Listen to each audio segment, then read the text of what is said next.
Hey, welcome back to the channel. Welcome to the town square at Copper Valley in Copperopolis, California.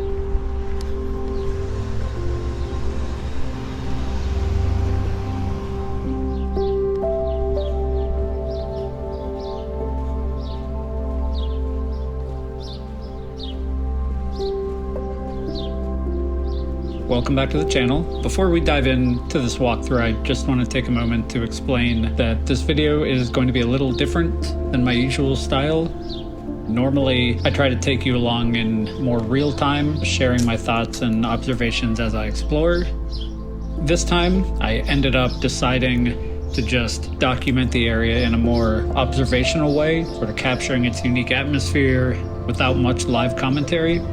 So instead, we're going to do this little voiceover here where I'll share my reflections and talk about the place a little bit and why I find it so intriguing. So yeah, again, this is the Copperopolis Town Square.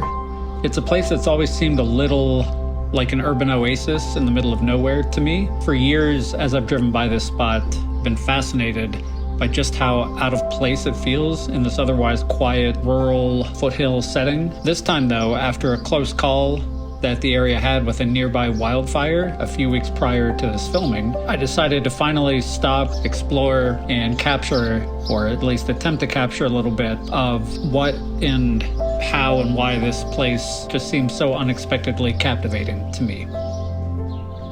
So the town square here was built in 2007 by a company called Castle & Cook as part of a larger vision to bring a touch of modern charm to this otherwise rural community. They designed it to feel like a classic small-town main street, complete with local shops, dining, and event spaces, set against the backdrop of the rolling hills of the Copper Valley. Originally, the square was actually intended to be the heart of a larger luxury development, which included nearby residential neighborhoods and a lake resort. But when the 2000 financial crisis hit, those giant grand plans kind of stalled out, leaving the square as a sort of a standalone oasis. Today, though, it serves as the community's central hub, hosting everything from car shows to wine tastings to farmers markets. Its unique design even draws comparisons to movie sets, which I think now, kind of looking back on it, is what it seemed like to me. Like almost something out of Back to the Future. Which it's interesting to note that just up the road here, where my in-laws are from, in Tuolumne County, Back to the Future Part 3 was actually filmed. A lot of the Western locations in that movie, so there is a connection there, interestingly enough. Like I briefly mentioned a moment ago, another element that makes this town square so significant is actually the recent wildfire that had swept through this area just a few weeks prior to this filming. And although it came really close to the square, as we've seen here, with all the burnt hillsides and all of that, thankfully the fire spared not only this central hub, but also all the residential and commercial areas of Copperopolis itself. I'm Madison Keevee here in Calaveras County off of Highway 4 and Main Street, a few miles outside of Copperopolis, where what's been called the Arrow Fire is burning 1,500 acres. Now, we have crossed over into an area that's just accessible to fire personnel as well as media. This is one of the main streets right off of Highway 4, Main Street. You can see this street sign of a wooden post is totally on fire. We pan over just a bit. The sign of Copperopolis that looks like it's made of some cloth has been burned, and you can see where these little spot fires are, specifically in areas where there are tree stumps or where there were tree stumps. Look at this dry grass. This is all fuel that is then, made worse by this wind that continues to pick up and is only causing problems for personnel. Now you look out on Highway 4, it is so smoky. You can still see flames though in the distance on that ridge. We've seen at least one drop be made in that direction, but it is so smoky and that black smoke is so thick. And so as we look around at the surrounding areas and sort of as I peek my head out from behind various buildings and stuff, you're gonna see all of the charred countryside and just how close the fire really came. I mean, literally in some spots, within feet of buildings and roads.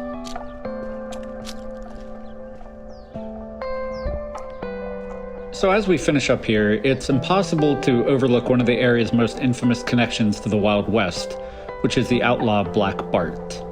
Black Bart was known as the poet outlaw, and his legend is tied very closely to this region.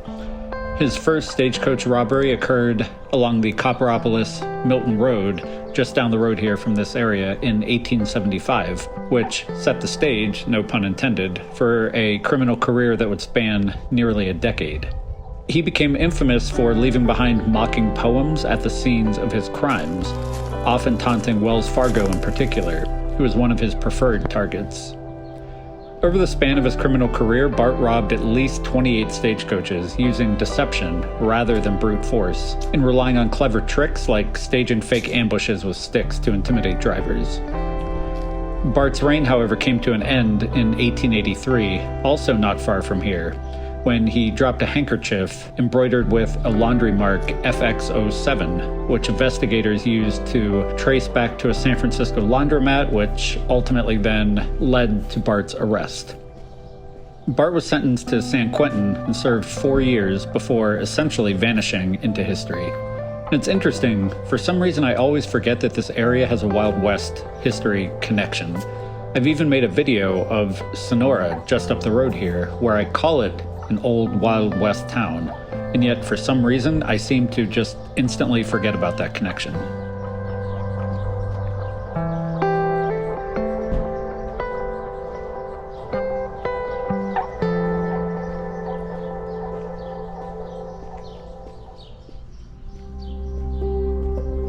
Okay, so that is the Copperopolis Town Square, a place that feels both timeless and oddly out of place. After years of driving by, I'm glad I finally stopped to see it up close and document it a little bit. Sometimes the places that seem the least likely to hold our attention end up being the ones that stay with us the most.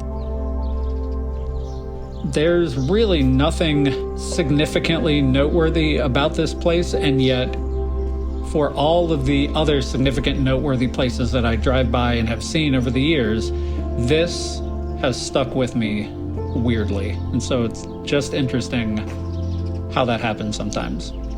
So if you've stuck with me thus far and you enjoy this kind of thing, please feel free to hit the like button, subscribe if you feel so inclined. If you want to see more stuff like this, hit the little notification bell. That'll let you know when I upload next. And I look forward to seeing you in the next video. All right, bye.